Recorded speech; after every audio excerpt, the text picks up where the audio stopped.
सर्वांना एक मी आमंत्रण करतो का सर्वांनी सकाळी लवकर 7ला आपलं उद्घाटन होणार आहे, 7:30ला गट खाली जाणार आहे आणि 8ला झेंडा पडणार आहे। त्यामुळे सर्वांनी जे 1 ते 5 गट पहिले जाणार आहेत त्या 1 ते 5 गटांमधून सर्व लोकांनी लवकरात लवकर येऊन मैदानी शोभा वाढवावी आणि लवकरात लवकर येऊन त्यांचे जे 1 ते 5 गट जे गाडामाला घेत त्यांनी लवकरात लवकर येऊन गट लवकर खाली घेऊन जाण्यात यावे। जर कोणाची गाडी राहिली मागून तर त्याला कमिटी जबाबदार राहणार नाही। आणि एक आता कसं काही नियमामध्ये बदल वगैरे काय झालेला आहे, एक मोठा अपडेट त्याबद्दल काय सांगाल तुम्ही? नियमामध्ये बदल असा झालेला आहे की आपल्या संघटनेच्या मान्यतेनुसार आपण जसा नियम काढला होता का एक पावती एकाच मालकाच्या ज्याची पावती आहे त्याच मालकाचा बैल लागेल, तर आणि जर का बाहेरून जर बैल कुठला येणार असेल तर मग तो जो बैल आहे तो बैल ज्या पावतीचा मालक आहे त्या पावतीवरती त्या मालकाचं नाव असेल त्याचा बॅनर 2 दिवस आधी किंवा आदल्या दिवशी टाकायचा आहे। तो मैदानी दिवशी टाकून जमणार नाही। तुम्ही जर ग्रुपवर आदल्या दिवशी टाकला असेल तर तुम्हाला तो बैल गृहीत धरला जाईल।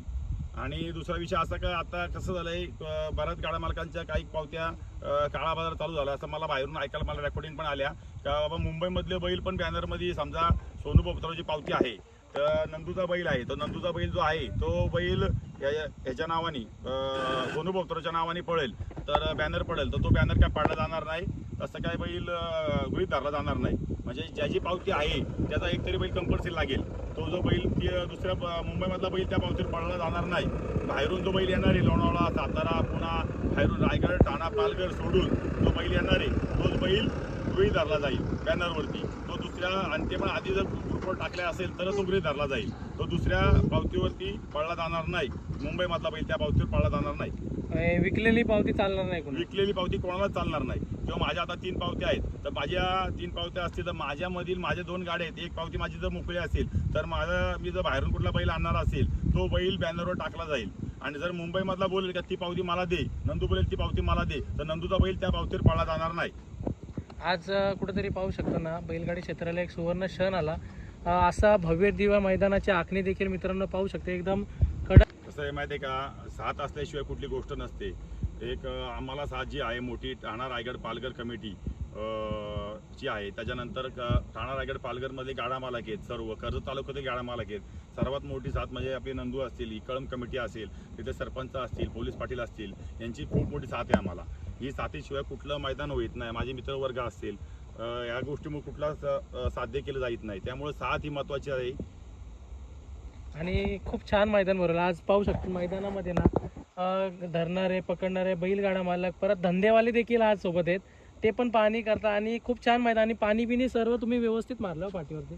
पाणी आम्ही 2 दिवस झाले टँकर चालू आहे, 2 दिवस पाण्याचं काम चालू आहे। आम्ही अजून फाटीचं काम थोडंफार बाकी आहे, 90% फाटी झालेली आहे। पुढे आवराला पण भरपूर जागा आहे मागे, बघू शकता तुम्ही। सर्व ठिकाणी व्यवस्था केलेली आहे, आम्ही पार्किंगची व्यवस्था केलेली आहे। फक्त मला गाडा मालक जे येतील त्यांना एक विनंती आहे, आणि जे गाडा मालकांच्या 4 व्हीलर असतील किंवा पिकअप असतील लावायला आतमध्ये पार्किंग भरपूर आहे। कोणीही गाडी रस्त्यावर लावू नये, कारण की तुमची गाडी एक रस्त्यावर लावल्याच्या नंतर दुसरे 10 गाडा मालक रस्त्यावर लावतात, त्याच्यामुळे पार्किंग येण्याची जाण्याची सोय होत नाही। आणि येण्याचा मार्ग जो आहे आपण तो कळम ते पुढे आल्याच्या नंतर जो वरमन फाटा आहे त्या बसून येण्याचा मार्ग ठेवलेला आहे आपण। जे मुरबाडवरून येतील ते तिकडनं येतील, जे कर्जतवरनं येणार आहेत त्यांनी पण तिकडनं यायचं आहे, आणि जे बदलापूरवरनं येणार ते पण गाडा मला तिकडनंच एंट्री आहे त्यांची येण्याची। इकडून आमचे 2 माणसं उभे राहणार आहेत, तिथनं कुठली गाडी घुसून देणार नाही, 4 व्हीलर सुद्धा घुसून देणार नाही आम्ही। त्यांनी सहकार्य करा, ती गाडी वरमन फाट्यावरून येणार आणि निघताना जे मुरबाडचे असतील किंवा बदलापूरचे असतील किंवा कर्जतचे असतील ते भागूच्या वाडीवरून सरळ निघतील इकडून। म्हणजे आम्हाला 2 मार्ग आम्ही येण्या जाण्याचे ठेवलेले आहेत। आणि कुणी रस्त्यामध्ये गाडी लावू नका, पार्किंग करू नका, भरपूर आतमध्ये जागा केलेली आहे, आम्ही साफसफाई सर्व केलेली आहे, गाड्याची पार्किंग सोय केलेली आहे। धंद्यावाल्यांना पण आम्ही धंदे लावायला पण बाजूला झाले, धंद्यावाल्यांना पण एक विनंती आहे की धंदे पण तुम्ही समोर लावू नका, धंदेही बाजूला लावा। सर्वांनी सहकार्य करा आणि मला बड्डेच्या शुभेच्छा याप्रमाणे द्या तुम्ही।